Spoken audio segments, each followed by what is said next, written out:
You ask Tiger to solve. This deals with linear equations with one unknown.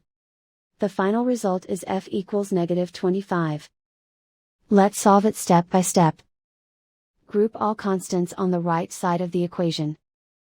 Add 32 to both sides.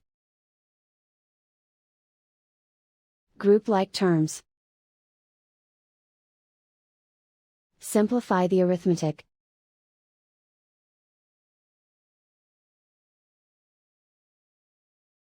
Isolate the f. Multiply both sides by inverse fraction 5 over -3.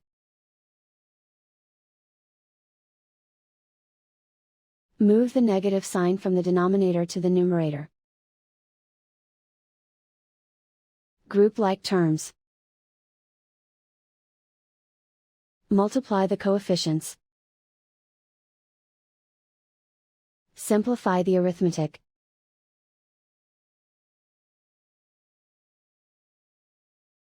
Move the negative sign from the denominator to the numerator. Multiply the fractions. Simplify the arithmetic. And so the final result is f equals -25.